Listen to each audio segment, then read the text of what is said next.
नमस्कार सगळ्यांना. श्री स्वामी समर्थ. तर वेळ आमोशा स्पेशल एकदम पारंपरिक पद्धतीने गव्हाची खीर कशी बनवायची हे पाहूयात. तर त्यासाठी मी इथं 1 वाटी गहू घेतले आहेत. हे गहू जे आहेत ते घरामध्ये चपातीसाठी जे गहू असतात तेच आहेत. तर इथं बघा 1 वाटी गहू जे आहेत ते मी घेतले आहे आणि त्यानंतर याला मी 1-2 पाण्यानं स्वच्छ धुणार आहे. कारण गहू जे आहेत ते बाहेरून आपण ज्यावेळेस विकत घेतो त्यावेळेस त्याला पावडर वगैरे लावून स्टोअर करून ठेवलेले असतात. त्यामुळे गहू जे आहेत ते 1-2 पाण्यानं स्वच्छ धुवून घ्या. जेणेकरून त्याला जी पावडर वगैरे लावलेली असते त्यानंतर धूळ वगैरे असते ते निघून जाते. तर इथे 1-2 पाण्याने गहू जे आहेत ते स्वच्छ धुवून घेतल्यानंतर याला आता आपल्याला 1 तासासाठी भिजत ठेवायचं आहे. कारण हे गहू जे आहेत ते भिजल्यामुळं ना खीर जी आहे ते एकदम मऊसूत शिजली जाते आणि जास्त वेळ गहू भिजल्यामुळे खिरीला दाटसरपणा येतो. त्यामुळे ना गहू 1 तासासाठी भिजत ठेवायचे आणि त्यानंतरच मग आपल्याला ह्या गव्हाची खीर बनवायची आहे. तर बघा इथं 1 तासानंतर मी गहू जे आहेत ते भिजत ठेवलेले व्यवस्थित असे भिजले आहेत. त्यानंतर याला मी आता मिक्सरमध्ये वाटून घेणार आहे. तर ही वेळामोशा स्पेशल खीर आहे. कारण भरपूर ठिकाणी वेळामोशाला खिरीचाच नैवेद्य असतो आणि त्यातल्या त्यात तर गव्हाच्याच खिरीचा. त्यानंतर इथं बघू शकता मिक्सरच्या भांड्यामध्ये गहू जे आहेत ते मी काढून घेतले. कारण गहू 1 तासासाठी व्यवस्थित असे भिजले होते. त्यानंतर याला मिक्सरच्या भांड्यामध्ये आपल्याला काढून घ्यायचं आहे आणि एकदम मोठं वाटायचं आहे. जास्त बारीक वाटायचं नाही. थोडंसं याला मोठंच वाटायचं आहे. कारण जास्त जर बारीक वाटलं तर ते जी खीर आहे ती खूप घट्ट होईल. म्हणून याला थोडंसं मोठं तर बघू शकता या पद्धतीमध्ये याला वाटू शकता. तर खूप छान आणि मस्त ही खीर होते आणि एकदम पटकन अशी तयार होते. तर वेळामोशा स्पेशल ही खीर तुम्ही बनवता का हे पण मला कमेंट्समध्ये नक्की सांगा आणि तुम्ही हा व्हिडिओ कोणत्या ठिकाणावरून पाहता आणि तुमच्याकडे वेळामोशाला खिरीचा नैवेद्य म्हणजेच की गव्हाची खीर बनवतात का हे पण मला कमेंट्समध्ये नक्की सांगा. तर बघू शकता इथं पाण्यानं मी व्यवस्थित असं जे गहू वाटलेले आहेत ते धुवून घेणार आहे. कारण काय होतं माहिती आहे का, ज्यावेळेस आपण गहू वाटतो त्यावेळेस गव्हावरची जी साल आहे ती साल बाजूला होते आणि रवा जो आहे तो म्हणजे मग गव्हाच्या आतला जो भाग आहे तो बाजूला होतो. त्यामुळे हे जे वाटून घेतलेले गहू आहेत ते आपल्याला धुवून घ्यायचे आहेत जेणेकरून त्यावरची जी साल आहे ती सगळी व्यवस्थित अशी बाजूला निघेल. नाहीतर ज्यावेळेस आपण खीर शिजवायला घेऊ त्यावेळेस साल जी आहे ती पूर्ण खिरीवर तरंगायला सुरुवात होईल. म्हणून आपल्याला अगोदरच ही जे गहू आहेत ते व्यवस्थित असे धुवून घ्यायचे आहेत. तर बघू शकता एकदम स्वच्छ आणि चांगल्या पद्धतीने धुवून घेतलं आहे. तर बघा आता इथं धुतलेले गहू जे आहेत ते आपल्याला कुकरमध्ये लावून घ्यायचे आहेत. तर कुकरमध्ये आपल्याला हे जे वाटलेले गहू आहेत हे टाकून आपल्याला एक 7 ते 8 शिट्ट्या काढून घ्यायच्या आहेत जेणेकरून खीर एकदम मऊसूत शिजली जाईल. आणि यामध्ये पाणी जे आहे ते गव्हाच्या 3 पट वापरायचं आहे आपल्याला. म्हणजे 1 वाटी जर गहू घेतलो तर आपल्याला 3 वाटी यामध्ये पाणी टाकायचं आहे. आणि तुम्ही कुठल्याही मापाने गहू मोजून घ्या.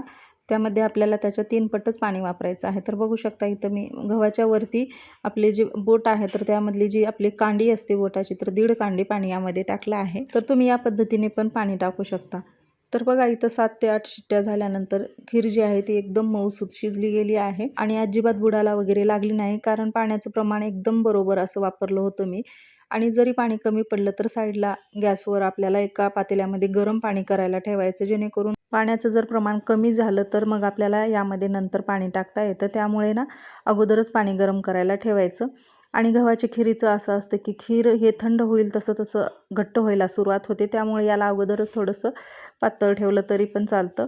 तर त्यानंतर इथं बघा खीर शिजली आहे. तर आता खीर शिजली आहे तर आपल्याला यामध्ये आता गूळ मिसळून घ्यायचा आहे. त्या अगोदर इथं थोडेसे काजू, बदाम आणि खोबर जे आहे इथं सुकं खोबर घेतलं आहे ते आपल्याला भाजून घ्यायचं आहे. तुमच्याकडे जर ओलं नारळ असेल तर तुम्ही ते पण वापरू शकता. इथं माझ्याकडे सध्या ओलं नारळ नाही म्हणून मी इथं सुक्या खोबऱ्याचे काप घेतले आहे. आणि हे ऑप्शनल आहे, जर तुम्हाला भाजून घ्यायचं असेल तर भाजू शकता. नाही भाजलं तर तुम्ही यामध्ये खीर ज्यावेळेस शिजवतो त्यावेळेसच त्यामध्ये टाकलं तरी चालतं. आणि तसं तर पारंपरिक पद्धतीमध्ये म्हणजे पारंपरिक खीर जेव्हा बनवतो त्यावेळेस म्हणजे फक्त खोबरच वापरतात म्हणजे की ओलं नारळच वापरतात. काजू बदाम वापरत नाहीत. पण इथं मी तुम्हाला दाखवण्यासाठी यामध्ये थोडेसे काजू बदाम पण टाकणार आहे. तर खोबऱ्याचे काप जे आहेत ते मी भाजून घेतल्यानंतर त्यामध्येच मी काजू बदाम आणि थोडेसे पिस्ता जे आहे ते पण मी थोडंसं तुपामध्ये परतून घेत आहे. आणि आपल्याला इथं तूप वापरायचं आहे. तुपामुळे खिरीला एकदम छान अशी चव येते. आणि आता याच कढईमध्ये मी शिजवून घेतलेली जी खीर आहे ती टाकणार आहे जेणेकरून भांडे पण कमी पडतील आणि तूप जे आहे ते वेस्ट जाणार नाही. तर आता इथे व्यवस्थित असं सगळं मिक्स करून घेतलं आहे मी. आणि आता यामध्येच आपल्याला गूळ टाकायचा आहे. तर बघू शकता किती छान आणि मऊसूत अशी खीर शिजली आहे. तर आता यामध्ये 1 वाटी गूळ टाकला आहे. तर जितकं आपण गहू घेतले आहेत तेवढाच मी तो गूळ पण घेतला आहे, कारण आमच्या इकडे जास्त गोड खातात. तुमच्या इकडे जसं म्हणजे गोड आवडतं त्याप्रमाणे तुम्ही खिरीमध्ये गूळ टाका. तर इथे 1 वाटीच किसून घेतलेला गूळ टाकला आहे आणि आता याला व्यवस्थित असं मिक्स करून घ्यायचं, म्हणजे गूळ जे आहे ते गुळाला चिटकणार नाही. त्यामुळे याला व्यवस्थित मिक्स करून घ्यायचं, म्हणजे खीर आणि गूळ जे आहे ते एकजीव करून घ्यायचं. कारण खीर ना एक 5-7 मिनिट आपल्याला आता यानंतर पण शिजवून घ्यायची आहे, कारण खीर व्यवस्थित शिजली तरच खीर एकदम चवदार आणि घट्ट पण बनते. कारण गूळ यामध्ये टाकल्यामुळे खिरीला थोडंसं पाणी सुटल्यासारखं होतं. जोपर्यंत खीर जी आहे ते एकदम घट्टसर होत नाही तोपर्यंत याला शिजवत राहायचं. जर तुमच्या इकडे अशीच खीर जर पातळ थोडीशी खात असतील तर अशी पण ठेवलं तर चालतं. कारण काय होतं, ही खीर जी आहे ते थंड झाल्या जशी जशी थंड होते तशी तशी ते घट्ट होत जाते. त्यानंतर बघू शकता मी यामध्ये थोडेसे कच्चे पण खोबऱ्याचे काप टाकले आहे, जेणेकरून खिरीला एकदम पारंपरिक चव अशी येईल. त्यामुळे मी थोडेसे कच्चे पण टाकणार आहे आणि जे तळून घेतले आहेत ते मी फक्त डेकोरेशनसाठी वापरणार आहे. त्यानंतर इथं बघू शकता खिरीचा कलर जो आहे तो साईडनं थोडा थोडा चेंज होत येत आहे. कारण काय आहे माहिती आहे का, गूळ जेव्हा खिरीमध्ये मिक्स होतो त्यावेळेस गुळामुळं खिरीला जे कलर आहे तो इतका छान आणि मस्त येतो ना, यामध्ये कुठलाही कलर वगैरे वापरायची गरज नाही. तर बघू शकता खिरीला किती मस्त आणि एकदम छान एकदम नॅचरल असा कलर आला आहे. तर आता ही खीर जी आहे ती फक्त आता आपला यामध्ये गूळ मिक्स झाला आहे, तर ही खीर इथंच शिजली नाही. यानंतर आपल्याला एक 5 ते 7 मिनिट खीर एकदम व्यवस्थित अशी शिजवून घ्यायची आहे, जेणेकरून खीर जी आहे ती एकदम 2-3 दिवस सहजच टिकली जाते. कारण ही खीर जी आहे ती वेळामोशा झाल्यानंतर पण एकदम छान आणि मस्त लागते. आणि ही जी खीर आहे तर खिरीला ना जसं जसं शिळी होईल तशी तशी चव जी आहे ती अप्रतिम लागते. आणि 2-3 दिवस जर टिकवून ठेवायचं असेल तर याला शिजवणं तितकंच गरजेचं आहे.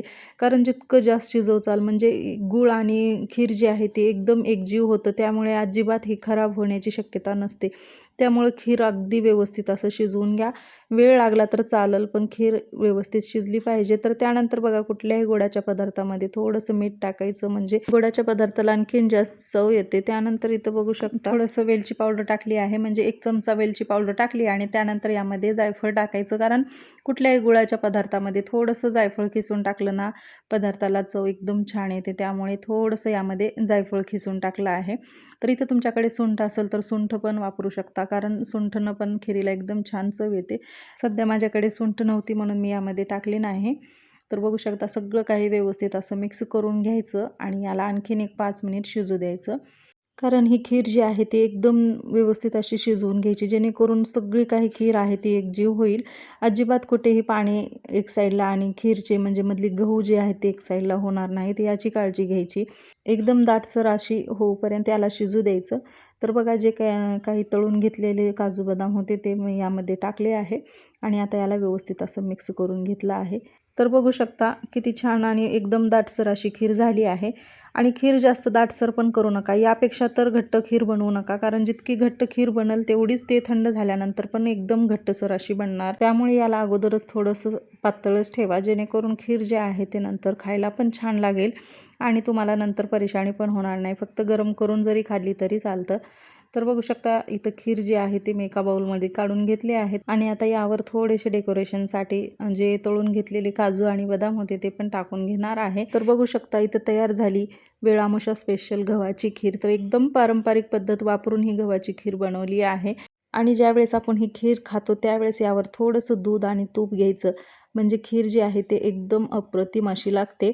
तर चला कशी होती रेसिपी नक्की कमेंट्समध्ये सांगा. व्हिडिओ आवडला तर व्हिडिओला लाईक करा. चॅनलवर जर नवीन असाल तर चॅनलला सबस्क्राईब करा आणि बेल आयकन क्लिक करायला पण विसरू नका. तर हा पण व्हिडिओ पाहिल्याबद्दल तुमचे सगळ्यांचे मनापासून आभार आणि भेटूया अशाच छोट्या छोट्या रेसिपीसोबत आणि व्हिडिओसोबत. तोपर्यंत सगळ्यांना धन्यवाद.